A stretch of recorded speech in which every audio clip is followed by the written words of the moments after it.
വീട്ടിൽ നിന്ന് കാലത്ത് ഈ മനുഷ്യനെ ഭീകരമായി ആക്രമിച്ച് പിടിച്ചിറക്കി തൊട്ടടുത്ത് വീടിന്റെ പരിസരത്ത് ഞങ്ങൾ കണ്ടതാണല്ലോ ആ സ്ഥലങ്ങളും.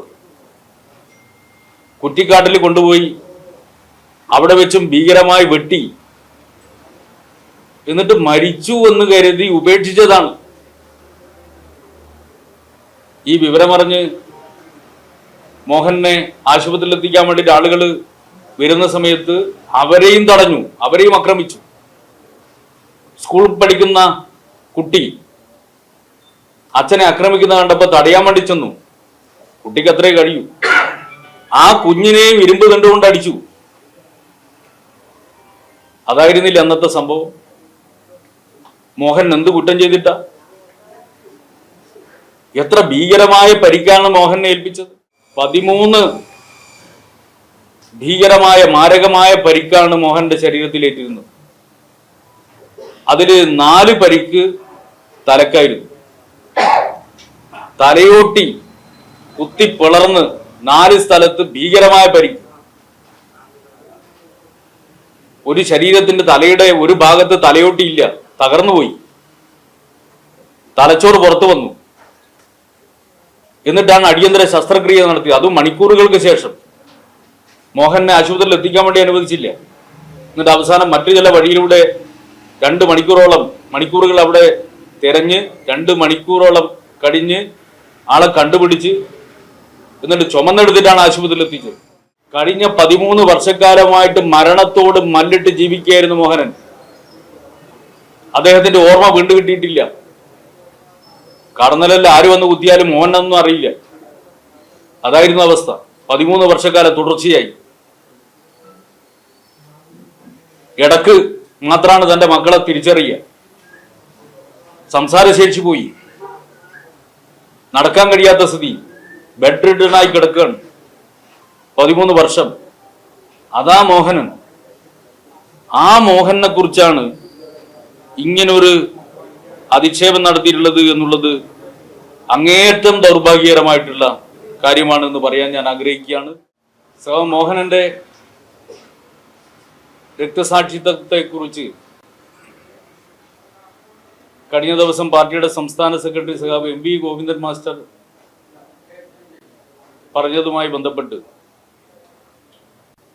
മുസ്ലിം ലീഗിന്റെ ജില്ലാ അധ്യക്ഷൻ ഇന്നലെ ചില കാര്യങ്ങൾ ഇവിടെ നിങ്ങളോട് പറയുകയുണ്ട്. അദ്ദേഹം പറഞ്ഞ പ്രതികരണം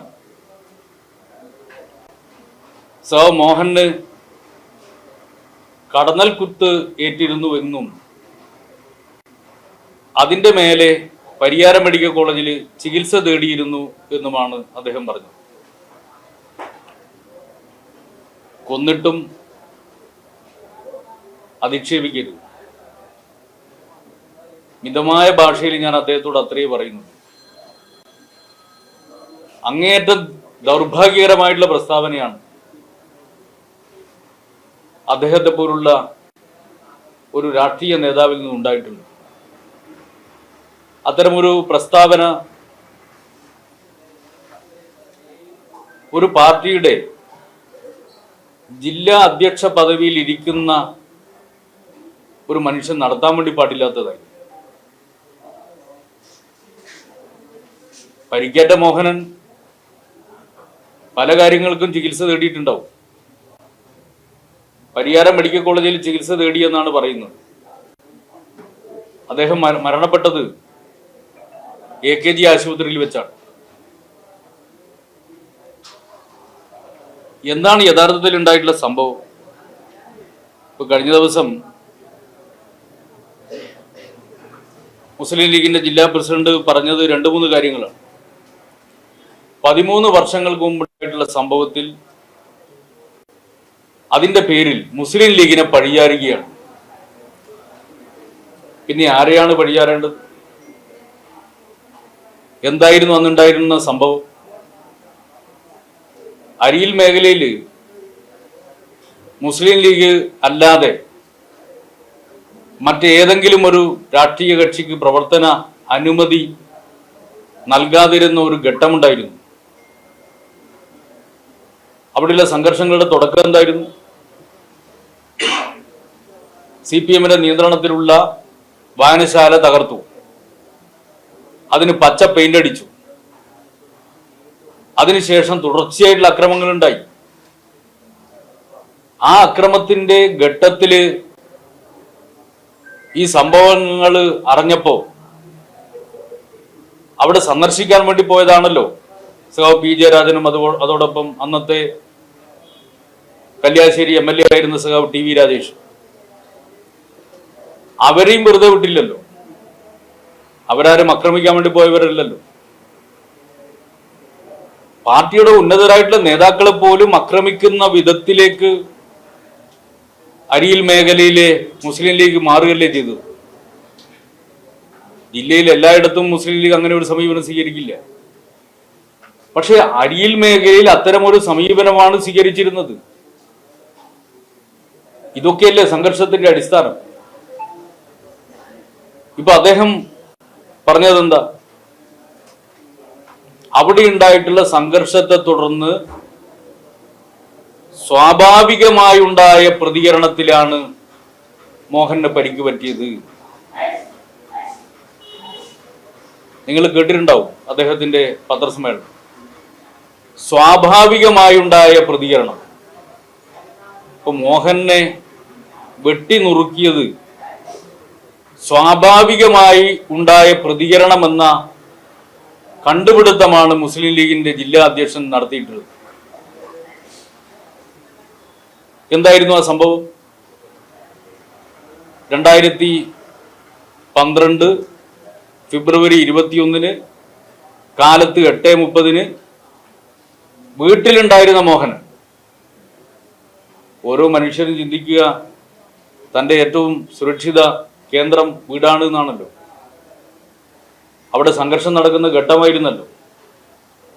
ആ സമയത്ത് മുസ്ലിം ലീഗിന്റെ ശക്തി കേന്ദ്രത്തിൽ CPM-നോട് അനുഭാവമുള്ള ഒരു കുടുംബം, ആ കുടുംബത്തിൽപ്പെട്ട മോഹനൻ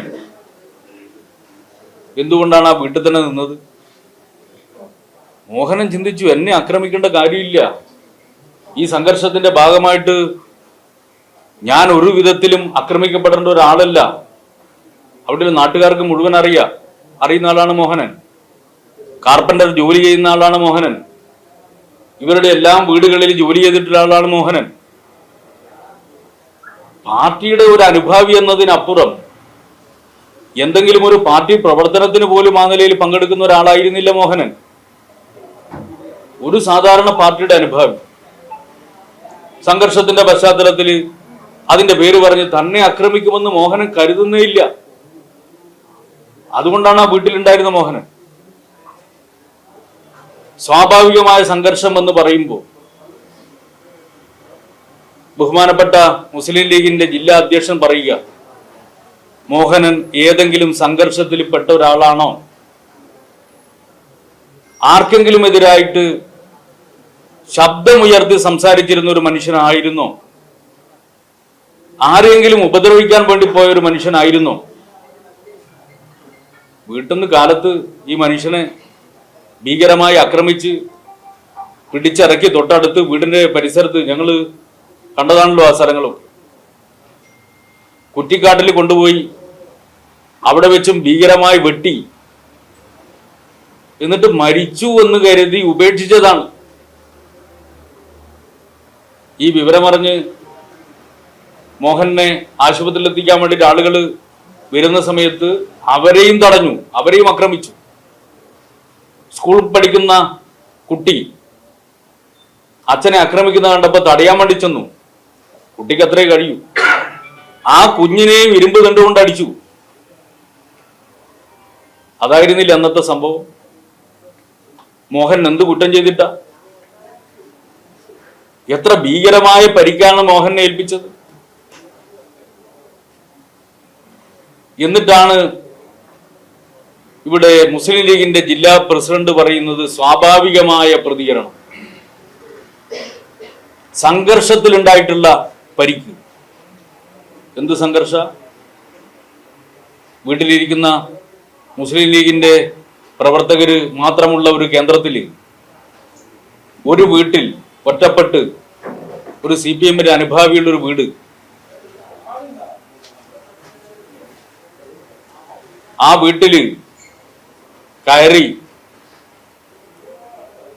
അക്രമം നടത്തിയ സംഭവം നിങ്ങൾ നോക്കൂ. അന്നത്തെ പരിയാരം മെഡിക്കൽ കോളേജിൽ ചികിത്സിച്ച ഘട്ടത്തിൽ അവിടെ നിന്നുള്ള വൂണ്ട് സർട്ടിഫിക്കറ്റ് നിങ്ങളൊന്ന് പരിശോധിക്കണം. 13 ഭീകരമായ മാരകമായ പരിക്കാണ് മോഹന്റെ ശരീരത്തിലേറ്റിരുന്നത്. അതില് 4 പരിക്ക് തലക്കായിരുന്നു. തലയോട്ടി കുത്തി പിളർന്ന് 4 സ്ഥലത്ത് ഭീകരമായ പരിക്ക്. ഒരു ശരീരത്തിന്റെ തലയുടെ ഒരു ഭാഗത്ത് തലയോട്ടിയില്ല, തകർന്നുപോയി. തലച്ചോറ് പുറത്തു വന്നു. എന്നിട്ടാണ് അടിയന്തര ശസ്ത്രക്രിയ നടത്തിയത്. അതും മണിക്കൂറുകൾക്ക് ശേഷം. മോഹനെ ആശുപത്രിയിൽ എത്തിക്കാൻ വേണ്ടി അനുവദിച്ചില്ല. എന്നിട്ട് അവസാനം മറ്റു ചില വഴിയിലൂടെ 2 മണിക്കൂറുകൾ അവിടെ തിരഞ്ഞ് 2 മണിക്കൂറോളം കഴിഞ്ഞ് ആളെ കണ്ടുപിടിച്ച് എന്നിട്ട് ചുമന്നെടുത്തിട്ടാണ് ആശുപത്രിയിൽ എത്തിച്ചത്. അങ്ങോട്ട് പോകാൻ കഴിയാത്ത സ്ഥിതിയായിരുന്നു. എന്നിട്ട് അവിടെയുള്ള വൂണ്ട് സർട്ടിഫിക്കറ്റ് പറയാണ് 4 പരിക്കുകൾ 4 സ്ഥലത്തായിട്ട് തലയോട്ടി തകർന്ന് പോയിരിക്കുന്നു. എന്നിട്ട് ആ തലയോട്ടി മുഴുവൻ നീക്കം ചെയ്തു. സെറിബ്രൽ സർജറി ചെയ്തു. ഡാമേജ് ഉണ്ടായിട്ടുള്ള ഭാഗങ്ങൾ എടുത്ത് മാറ്റി ആവശ്യമുള്ള സർജറി നടത്തി. മാസങ്ങളോളം തുടർച്ചയായിട്ടുള്ള ചികിത്സ. എന്നിട്ട് ഏതാണ്ട് ഒരു 10 മാസം കഴിഞ്ഞപ്പോ ഏതാണ്ട് ജീവിതത്തിലേക്ക് തിരിച്ചു വരുന്നു.